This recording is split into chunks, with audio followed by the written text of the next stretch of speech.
This was supposed to be the moment of liberation, the day the colonizers finally packed their bags, the foreign flag were lowered for the last time, and a new nation was born. A day of explosive, earth-shattering hope, a day of streets filled with song and dance, of tears of joy, of the profound revolutionary promise that a country could at last belong to its own people.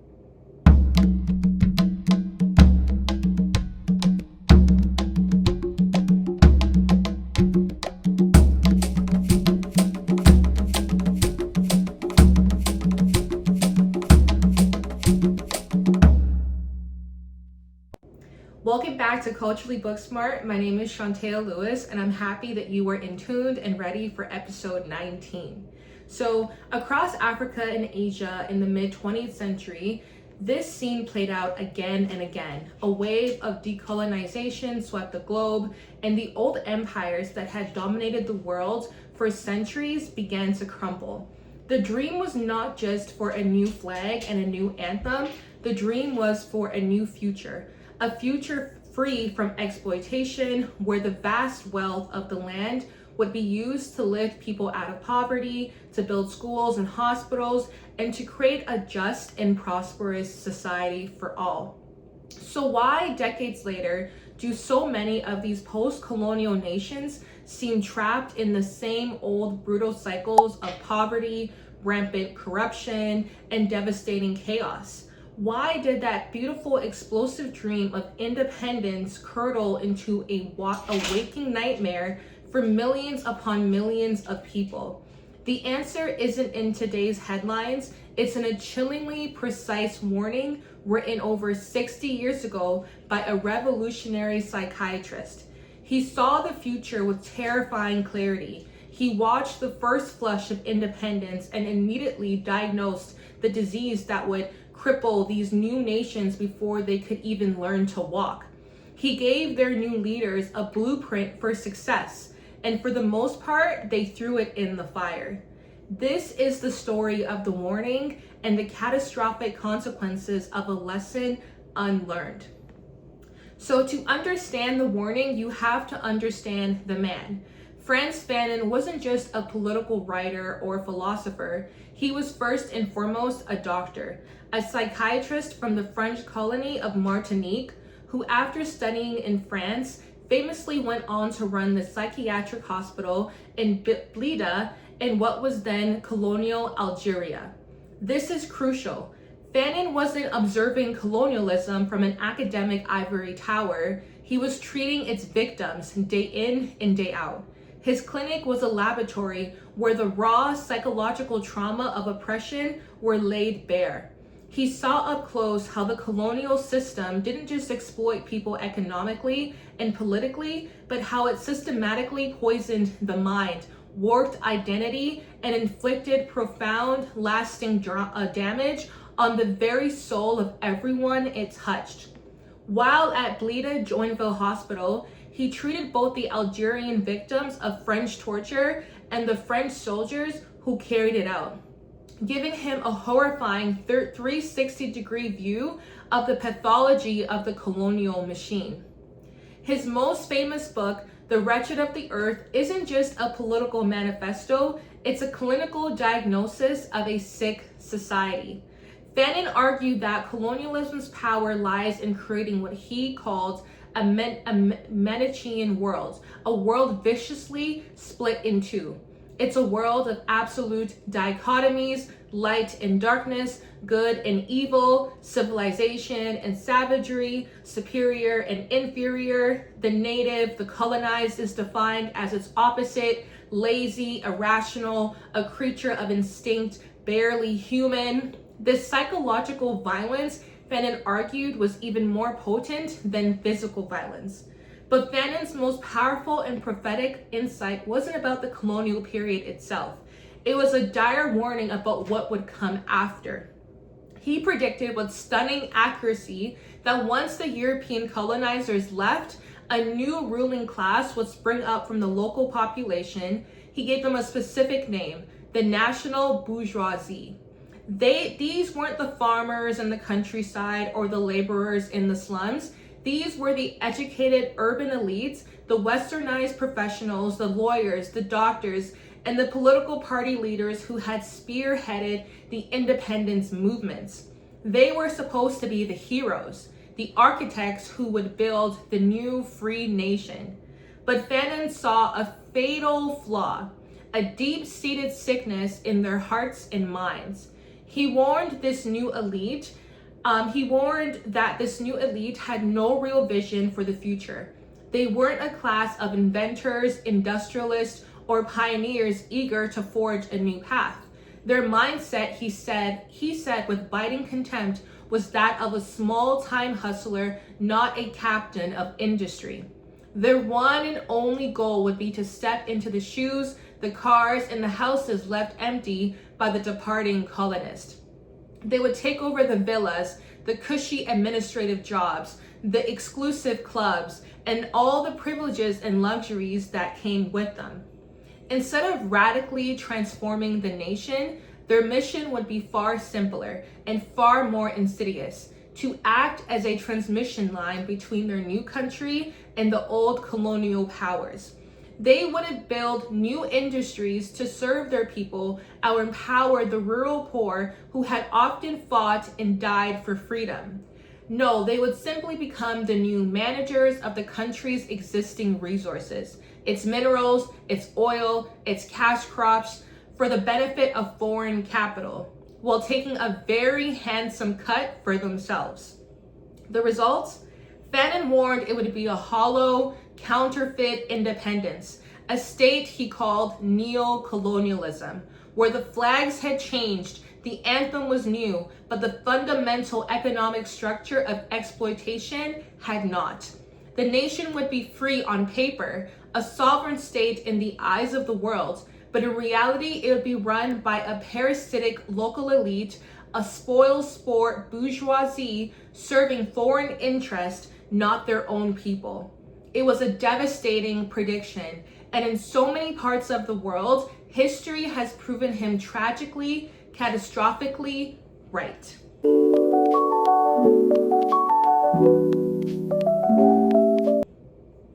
So how does this 60-year-old diagnosis play out in the 21st century? Let's look at the evidence, starting with the world's youngest country. South Sudan gained its independence on July 9, 2011, after a long, brutal civil war against the government in Khartoum. Its birth was a moment of incredible global optimism. The world watched as a new flag was raised in Juba. Leaders from around the world hailed it as a new dawn, a testament to the desire for freedom. After decades of conflict that cost an estimated 2 million lives, there was a profound hope that this new nation could finally build a peaceful and prosperous future. Today, South Sudan is one of the poorest and most fragile countries in the world. It is a nation trapped in relentless cycle of internal conflict, political instability, and humanitarian crisis. Projections for 2026 show that over 10 million people, about 2/3 of the population, will need humanitarian assistance. Fanon's framework helps explain this tragedy not as some terrible, unforeseeable accident, but as a predictable, almost textbook pattern. First, the national resource. South Sudan has massive oil reserves. The single commodity provides the vast majority of the government's revenue, and some years as much as 98%. For the fiscal year 2025 to 2026, oil is expected to account for roughly 3/4 of the country's revenue. So you have the resource-rich nation utterly dependent on one thing. Next, you have Fanon's national bourgeoisie in South Sudan, the political national bourgeoisie. In South Sudan, the political scene is dominated by very generals and politicians who led the war for independence. This new elite took control of the state, and with it, the country's immense oil wealth. But what did they do with that wealth? Did they follow Fanon's prescribed path of invention and production to build a new nation for their people? The evidence is a clear and resounding no. Instead of using that oil money, which has totaled over $25.2 billion since 2011, to build a diverse, resilient economy, to invest in agriculture, schools, roads, or hospitals, this wealth has been systematically captured by this ruling elite. A 2021 UN report accused the country's leaders of plundering public coffers, noting that in 2012, the president himself admitted over $4 billion had been diverted by elites. The Century, an investigative group, has detailed how this violent kleptocracy works, with leaders using violence to capture and control the national economy for personal enrichment. One of the most glaring examples is the Oil for Roads program, where an estimated $2.2 billion was funneled into political patronage networks, with most of the promised roads never materializing. The result is an economy almost completely dependent on that one resource, extracted and sold on the global markets with little to no benefit for the wider population. This has fueled a devastating civil war, created staggering levels of corruption, and bled the nation's resources dry. The state has effectively abdicated its responsibility to its people, outsourcing basic services like healthcare and food to international donors. It's Fannon's warning playing out almost word for word, a national elite managing a single commodity for the global market, getting rich by extraction rather than creation, and leading their country directly to ruin.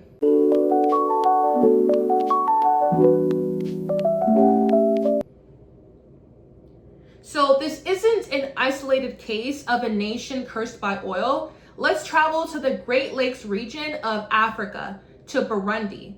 Like South Sudan, Burundi is consistently ranked as one of the poorest nations on earth. After gaining independence from Belgium in 1962, its history has been scarred by deep political instability, ethnic violence, and multiple coups and civil wars. Discord between the Hutu and the Tutsi ethnic groups had led to hundreds of thousands of deaths and massive displacement over decades. Here, the key resource isn't oil, but agriculture. The vast majority of Burundi's population, over 90% in some estimates, are farmers, and the economy is overwhelmingly dependent on two cash crops grown for exports: coffee and tea. These two crops alone account for more than half of the country's foreign exchange earnings.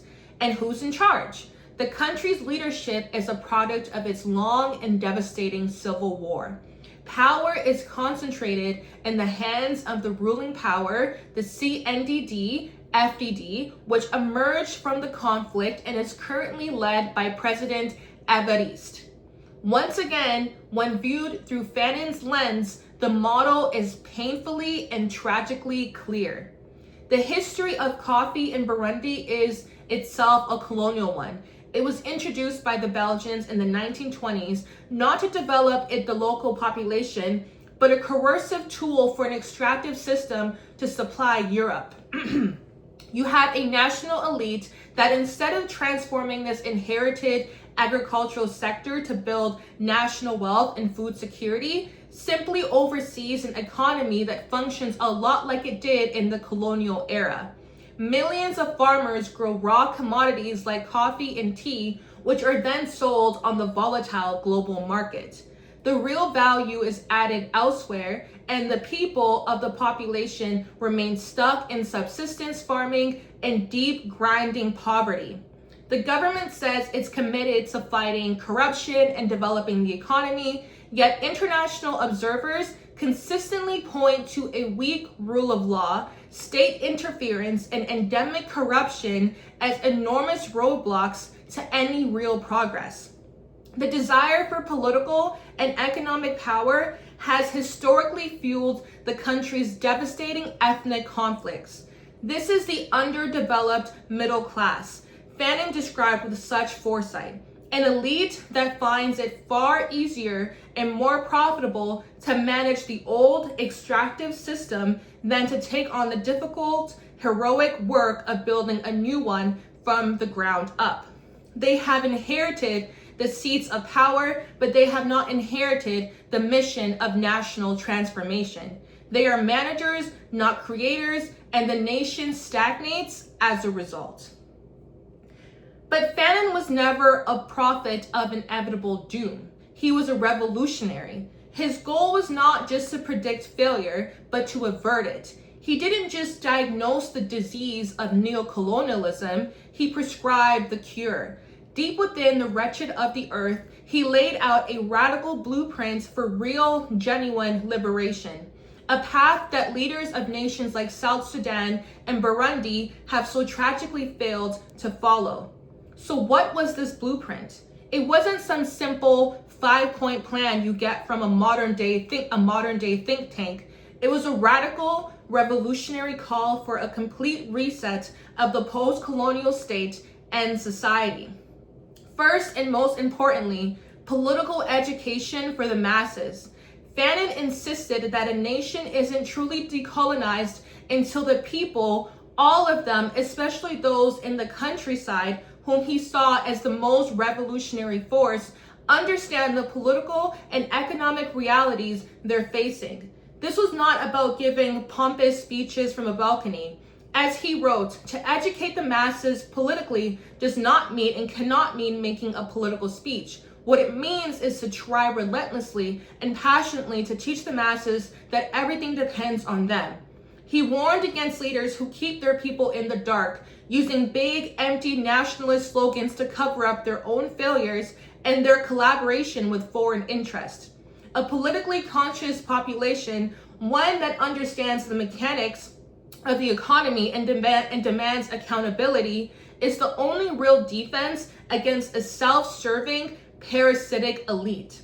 Secondly, he called for radical decentralization. The national bourgeoisie, he pointed out, inevitably clusters in the capital city, the formal colonial headquarters. There, they enjoy the imported luxuries and Western lifestyle, creating a bubble of privilege while the rest of the country is neglected and left to rot. Fanon argued for a dramatic shift of power, attention, and resources away from the capital and out to the rural villages. The nation must be built from the ground up, not just from the top to the bottom. This will transform a narrow, flag-waving nationalism into a true social consciousness where the goal isn't the glory of the states, but the mission to lift up every single citizen in every corner of the nation. Third, and perhaps most crucially, Fanon demanded a complete break with the old economic model.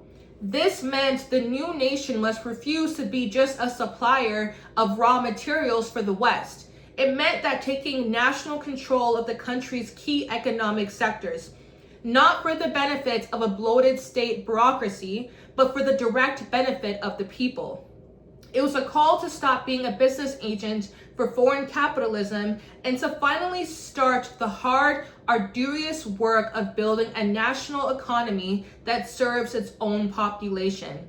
This meant diversification, industrialization, and prioritizing the needs of the people over the demands of the global market. It was, in short, a call to finish the revolution that was supposed to have started on Independence Day. So the chaos, corruption, and poverty that plagues so many post-colonial nations are not historical accidents, nor are they results of some inherent flaw in their people. As Frantz Fanon's work shows with searing clarity, they're often the predictable, logical result of a critical failure of leadership at the moment of liberation. When a new native elite chooses to simply copy the old colonial masters to get rich as middlemen for foreign capital, rather than dedicate themselves to the radical, difficult, and heroic transformation of their nation, the result is a hollow freedom and a dream betrayed. Fanon's warning was more than a critique. It was a desperate appeal. An appeal for leaders to choose the hard road of true nation building over the easy, lucrative path of self-enrichment and neo-colonial servitude. It was a blueprint for a future that for hundreds of millions of people still hasn't arrived. The flags changed, but the chains often remained, simply held by new hands. But who is ultimately to blame for this tragic state of affairs? Fed and believed an educated and politically active population was the only real check on a parasitic elite. But does that put too much pressure on the leaders themselves while ignoring the global economic forces and historical structures that keep these nations trapped in dependency? I seriously, passionately urge you to read The Wretched of the Earth. It is as urgent, as relevant, and as explosive today as the day it was written. Thank you guys so much for watching episode 19 of Culturally Booksmart. I can't wait to see you guys in episode 20. Bye!